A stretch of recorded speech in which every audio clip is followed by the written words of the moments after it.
नमस्कार दोस्तों। आज डोवल साहब का स्टेटमेंट देखा, मैं समझता हूँ बहुत ही बढ़िया स्टेटमेंट उन्होंने दिया। और अपनी सिविलाइजेशन वैल्यू सिस्टम का कहा कि हमने किसी पर हमला नहीं किया, हम बहुत डेवलप्ड सिविलाइजेशन थे। वो बिल्कुल सही है। अगर आप रामायण के पीरियड में देखिए, जिन लोगों को मालूम नहीं मैं उनको बताना चाहता हूँ।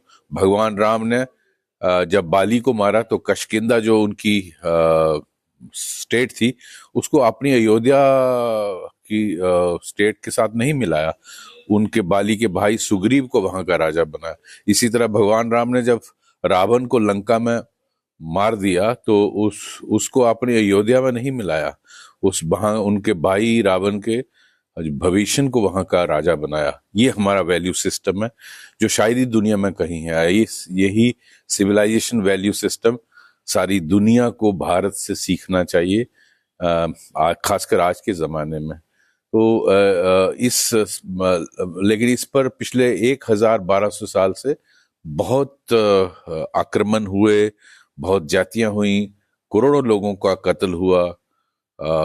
मैं समझता हूँ लाखों लेडीज को बंदी बनाया गया, रेप किया गया। बहुत जातियां इन्वेडर्स ने की। इनफैक्ट ह्यूमिलेट करने के लिए बहुत सारे मंदिर तोड़े और उन पर जबरदस्ती उनके स्टेयर्स पर जो हमारे लिए पूजनीय मूर्तियां हैं उनको उन स्टेप्स पर लगाया गया। तो इस तरह की हिस्ट्री है भारत की। इसको हमारे लोगों को याद रखना चाहिए। लेकिन ये तभी मुमकिन हुआ जब हम में से कुछ लोगों ने इन्वेडर्स का साथ दिया। और ये जो कहा जाता है ना कि दरवाजा हमेशा अंदर से खुलता है, तो जब तक हम इकट्ठे नहीं रहेंगे, भेदभाव आपस में नहीं करेंगे, तब तक इस तरह का आक्रमण होता रहेगा और हमारी जो भारत की जो दुर्दशा पिछले 1000 साल में हुई वो होती रहेगी। इसलिए इकट्ठा रहना बहुत जरूरी है।